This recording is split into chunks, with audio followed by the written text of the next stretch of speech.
This is my story. They tell me it was a bright, sunny, shiny, wintry day, the day I was born, February 10th, 1914. My papa, Louis Shackelford, was heard proudly telling his brothers, "I got myself another boy." They named me Hervey Bellis Shackelford and nicknamed me Jack. I like Jack better, and to this day, everybody calls me Jack. Enough about me. My story begins with my grandparents, Arnold and Sally Shackelford. Then I introduce my parents, sisters, brothers, wife, and children. Let me begin. Arnold and Sally Shackelford. Arnold Shackelford was born in 1841 in Carroll County, Georgia. He married Sally, who was born in 1842, also in County Carroll, Georgia. Carrollton is the county seat of Carroll County in west central Georgia, at the foothills of the Appalachian Mountains. Grandpa Arnold and Grandma Sally were born into slavery. Grandpa Arnold and Grandma Sally worked on a plantation where cotton and other crops were grown. They were called field hands. They planted and picked cotton. I heard my father and uncle speak about white landowners and how they needed a labor force after slavery. In the early years of Reconstruction, most blacks in rural areas of the South were left without land and forced to work as laborers on large white-owned farms and plantations in order to earn a living. Many clashed with former slave masters bent on reestablishing a gang labor system similar to one that prevailed under slavery. In an effort to regulate the labor force and reassert white supremacy in the post-war South, former Confederate state legislatures soon passed restrictive legislation denying blacks legal equality and political rights and requiring them to sign yearly labor contracts. I would hear my parents and relatives speak about the horror of the black code laws that were enacted after slavery to prevent black people from receiving an education, to prevent them from assembling without the presence of a white person, to allow segregated public facilities, and to prevent them from voting. By the early 1870s, the system known as sharecropping had come to dominate agriculture across the cotton planting South. While sharecropping gave blacks autonomy in their daily work and social lives and freed them from the gang labor system that dominated during slavery, it often resulted in sharecroppers owing more to the landowner for the use of tools and other supplies than they were able to pay. The conditions were horrendous. Thank God for strong grandparents. Through it all, they were able to endure and ride out the storm of racism. They didn't fall down. They didn't give up. They held their heads up high and left strong shoulders on which their children and grandchildren could stand. Their strong faith in God helped them get through rough times and raise their children. Walter, a.k.a. Bump, Robert, Winnie, John, Whit, Louis, and Martha. Louis and Carrie Shackelford. My papa, Louis Shackelford, was born to Grandpa Arnold and Grandma Sally Shackelford in June 1877 in Carroll County, Georgia. He married the beautiful Carrie Hubbard in 1901. Carrie Hubbard was born on January 10th, 1886. Her parents were Nancy and Travis Hubbard. Louis Shackelford died on August 8th, 1948, and Carrie Hubbard Shackelford died in February 1961. Louis and Carrie had children. They were Herman, Buddy, Eva, Roger, John D., Hervey B. Last, Clifford Bill, Jimmy Lee, Carl, and Cara. Papa was a farmer in Temple, Georgia, and in Carrollton, Georgia. In 1916, Papa and Mama, like many other black people, migrated to Dayton, Ohio from Carrollton, Georgia, looking for work and a better economic opportunities. Papa found a job and a home for the family. Due to the harsh winter months, he decided to return to Carrollton, Georgia, and continue to work in the field of agriculture. Papa was a community organizer. In 1924, he organized and founded Hillside Missionary Baptist Church in Carrollton, Georgia. At Hillside Missionary Baptist Church, Papa served as the deacon prayer leader and singer of traditional church hymns. Mom enjoyed reading the Bible and listening to spiritual music. She had a beautiful voice and taught my brothers and me how to harmonize, arrange, and sing gospel songs. She was a gifted musical arranger. Every Wednesday or Thursday, Mama would lead my brothers and me in the rehearsal of gospel songs to be rendered at Hillside Missionary Baptist Church on Sunday mornings. My brother John D. provided the music by playing the guitar. We became the famous Shackelford Boys gospel singers. We toured throughout the states of Georgia and Alabama singing gospel songs. Everybody was excited when they heard we were going to be performing. When we arrived to sing, they were standing room only. How I wish there had been videotaping then. The descendants of Lewis and Carrie Shackelford. Papa and Mama's first son, Herman, was born in 1903 in Carroll County, Georgia. He was one of the original members of Hillside Missionary Baptist Church. He died in 1931. Papa and Mama's second son, Buddy, was born in 1904 and died as an infant. Papa and Mama's first daughter, Eva, married Ollie North. Their son's name was Willie Earl.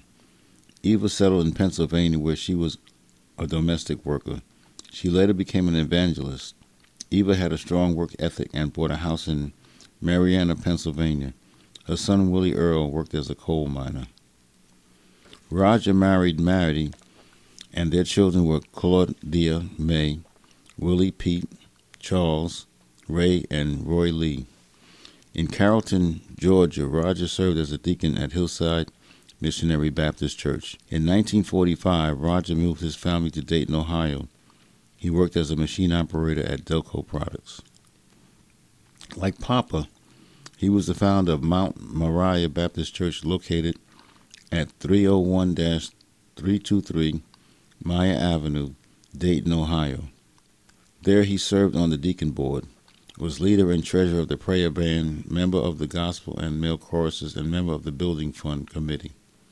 He enjoyed singing and was a member of the Friendship-Shaped Note Singers. John D. was also known as Jay.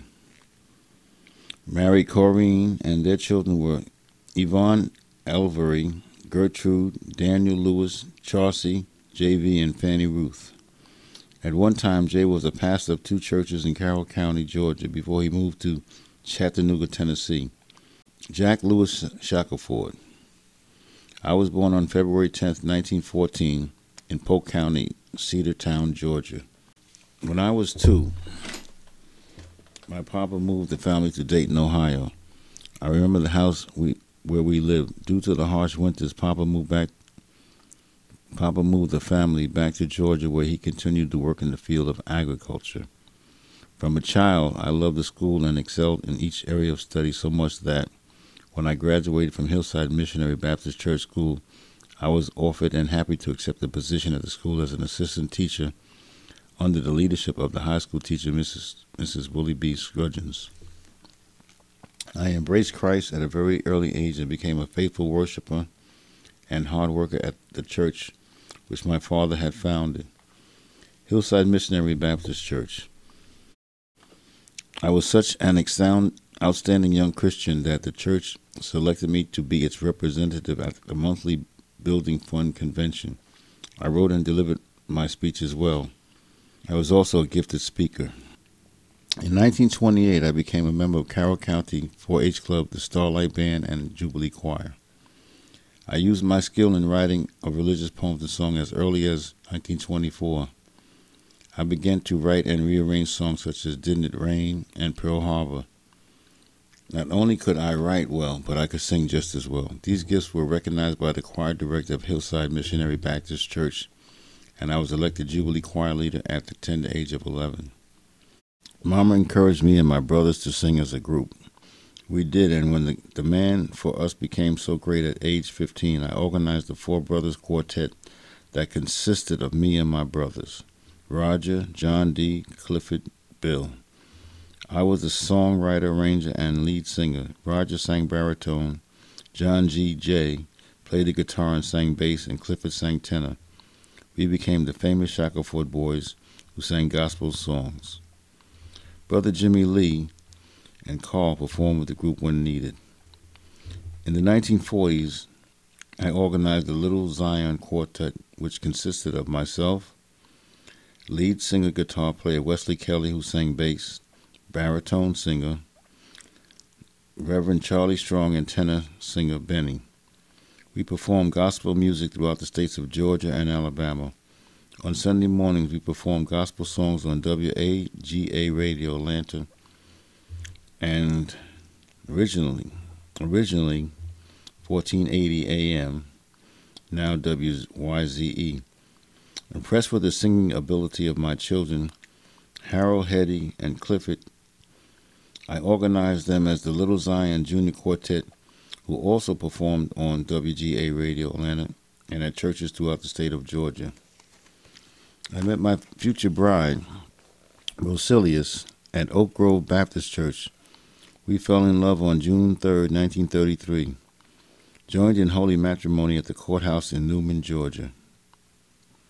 Our wedding reception followed the ceremony at the home of my in-laws, Deacon Robert Britton and Mother Dolly Britton. From our union, 8 children were born: Harold, Nervy May, Clifford, Marie, Doris, Francis, Hilda, Jackie, and Lavin. Clifford Bill Shackleford with his wife. Clifford Bill moved to Dayton, Ohio, and later settled in Pennsylvania and then Queens, New York. He had a beautiful tenor voice and sang gospel with the famous Soul Stirrers and many other gospel groups throughout the cities of state of Ohio. He joined the Navy and served our country during World War II and proudly received an honorable discharge certificate from the United States Navy Department. Jimmy Lee Shackleford. Jimmy Lee, also known as Snook, married Azel, and their children were Naomi Lee, Minnie Ruth, Aileen, and Jesse Lee. Jimmy Lee joined the Hillside Missionary Baptist Church and was ordained as deacon. Like his father, he was involved in community affairs. He was elected and served as Vice Master of Mason Lodge 57. Snook also enjoyed singing and served as chairman of the church choir. Carl married Thelma, and then they had 8 children. They live in Atlanta, Georgia. He was a member of Hillside Missionary Baptist Church and enjoyed singing gospel songs. Cara Alexander. Cara married Y.C. Alexander, and their children were Douglas, Gladys, Margie, Carrie, Patricia, Ann. Cara was employed at West Georgia College, the University of West Georgia, contributed greatly to the integration of the college. Allow me to explain. During one of Cara's visits to New York, she gave me a historical overview on how West Georgia College took the first tiny steps toward integrating its school.